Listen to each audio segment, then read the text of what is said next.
Morning sir. Good morning बच्चा लोग, good morning. कैसे हो आप लोग? ठीक है सर। चलिए बैठ जाइए लोग। Thank you sir. और सब ठीक ठाक? Yes sir. चलिए तो वंस अगेन स्वागत है आपका एक और हमारे नए क्लास में। और आज के क्लास का जो टॉपिक है उस टॉपिक का नाम आपके सामने दिखाई दे रहा है। प्यारे दोस्तों, प्यारे बच्चों, आज हम लोग जिस टॉपिक के बारे में जानेंगे उस टॉपिक का नाम है टाइप्स ऑफ बैंक अकाउंट। उम्मीद है आप सभी लोगों के पास बैंक अकाउंट तो जरूर होगा, बैंक में पैसा भी जरूर होगा, है ना? एटीएम वगैरह है आप लोगों के पास? नहीं है, सबके पास है। चलिए अच्छी बात है। छुट्टी समय सभी लोग अपना अपना पिन कोड और एटीएम का नंबर बताते चले जाना। ओके, चलो कोई दिक्कत नहीं। देखो, बैंक अकाउंट है आपके पास, लेकिन आपको ये चीजें जाननी पड़ेगी कि आखिर बैंक अकाउंट होते कितने टाइप के हैं। तो जैसा कि यहाँ पे आपको कुछ लिस्ट दिखाई दे रही है, जानने के बाद हर आम और खास व्यक्ति को ये अच्छी तरीके से समझ में आ जाएगा कि आपके पास कौन सा बैंक अकाउंट है और आपके पास कौन सा बैंक अकाउंट होना चाहिए। देखिए, अगर आप पर्सनली अपने खुद के लिए अकाउंट खुलवाते हैं जिसको बचत खाता बोलते हैं, तो उसके लिए आपको जो बैंक अकाउंट खुलवाना पड़ेगा वो नंबर 1, इसका नाम है आपका सेविंग अकाउंट। इसमें सिर्फ आप पैसे को जमा कर सकते हो, निकाल सकते हो, जब मर्जी डालो जब मर्जी निकालो, उसमें कोई दिक्कत नहीं है। बैंक इस पे सालाना लगभग 3.5 से 4% की ब्याज भी देती है। बात समझिए कि नहीं? मतलब जो भी पैसा अगर आप रखोगे तो आपको 3.5 या 4% के आसपास में इसमें ब्याज भी मिलेगा। यही होता है सेविंग अकाउंट का फायदा, जो कि मैंगो पीपल दैट मींस कि आम आदमी इसको इस्तेमाल करता है। बात करते हैं सेकंड नंबर वाले अकाउंट की, जिसका नाम है करेंट अकाउंट। दोस्तों, ये जो अकाउंट है ये आपका किसी ना किसी कंपनी के लिए ओपन होता है। अगर आपके पास कोई कंपनी है तो आप सेविंग अकाउंट से काम नहीं चला सकते। रीजन ये है कि कंपनी में बहुत ज्यादा पैसों का ट्रांजैक्शन होता है और सेविंग अकाउंट का अपना एक लिमिट होता है। बैंक टू बैंक ये लिमिट वैरी करते रहता है। लेकिन करेंट अकाउंट अगर आपने ओपन करा ली है तो करेंट अकाउंट में आप जितनी मर्जी पैसा डालो, जितना मर्जी पैसा निकालो, उसके लिए कोई दिक्कत नहीं है, बिकॉज ये कस्टमर का पैसा होता है। दूसरी चीज है, करेंट अकाउंट हमेशा कंपनी के लिए जरूरी है। इसके अलावा अगर आपके पास करेंट अकाउंट है तो बैंक वाले आपको क्रेडिट कार्ड वगैरह भी ऑफर करते हैं, ओवरड्राफ्ट की भी फैसिलिटी प्रोवाइड करते हैं। तो अगर आपने बिजनेस किसी भी तरह का चला रखा है तो आपको करेंट अकाउंट ओपन करना पड़ेगा। अपने लिए खुलवाना है पर्सनली तो आपको सेविंग अकाउंट खुलवाना पड़ेगा। नंबर 3 की बात करते हैं, हमारा है रिकरिंग डिपॉजिट अकाउंट। ये क्या है तो जरा समझिए।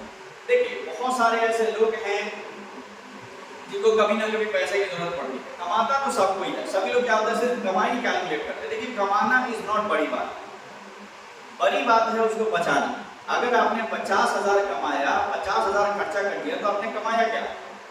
0। लेकिन अगर आपने 50,000 रुपए कमाया और 25,000 रुपए बचा लिया, दैट मींस कि 25,000 आपने बचा तो सही। तो देखिए, इनकम तो सब इतनी ज्यादा होती नहीं है, कुछ लोग की कम कुछ लोग की ज्यादा, लेकिन देखिए आप भविष्य के लिए पैसे बचाने की आदत जरूर डालें।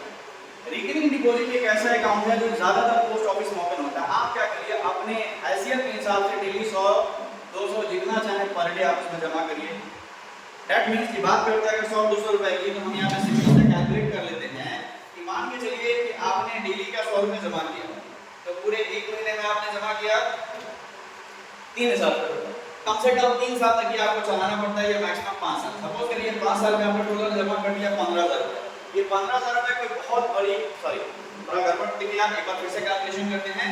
अगर आपने 100 रुपए जमा किया तो महीने का हो गया 3,000, साल का हो गया आपका 36,000। अगर आपने 5 साल तक चलाया तो ये आपका हो गया लगभग ना भाई, कैलकुलेट करो, 1,80,000 रुपए।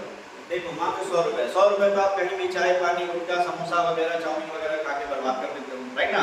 इसलिए सेविंग की आदत डालो। छोटे छोटे अमाउंट में आप पैसा डेली जमा करना चाहिए। जो डेली पैसा जमा होता है उसी प्रोसेस को बोलते हैं रिकरिंग डिपॉजिट। अब इससे फायदा क्या है, जब ये पैसा मैच्योर हो जाएगा तो उस पर कुछ इंटरेस्ट बढ़ा के आपको लगभग 7%, 6.5%, 6.7% के आसपास में पोस्ट ऑफिस अभी 8% किसी स्कीम पे देता है हमको।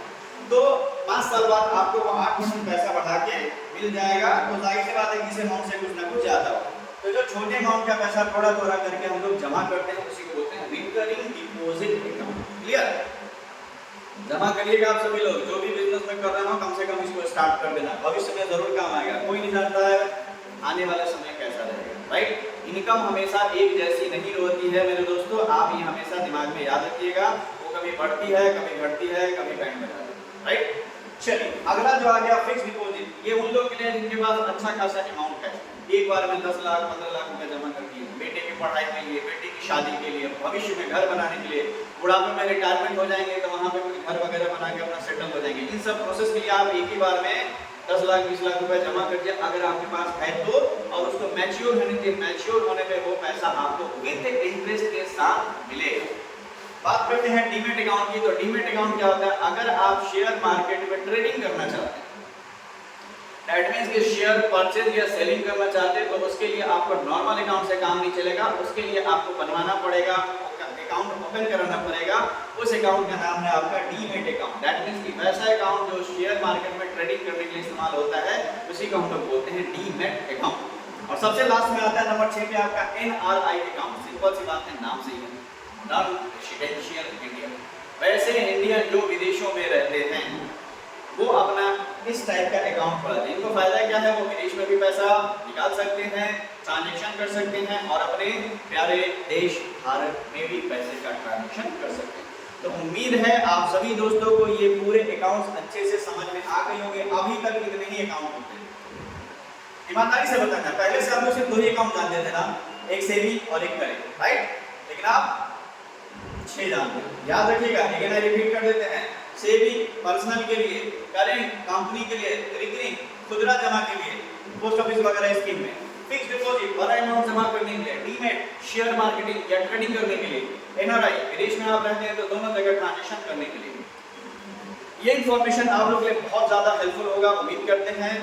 चलिए, अगर आप लोग को ये पसंद आया तो हमें कमेंट करके जरूर बताइएगा। वीडियो अगर लाइक आया तो सब्सक्राइब करिएगा, शेयर करिएगा। इसको करने से मोटिवेशन बहुत ज़्यादा मिलते हैं अपने नेक्स्ट वीडियो में किसी बहुत ही इंटरेस्टिंग टॉपिक के साथ। तब तक के लिए सभी दोस्तों और प्यारे बच्चों को सलाम नमस्ते।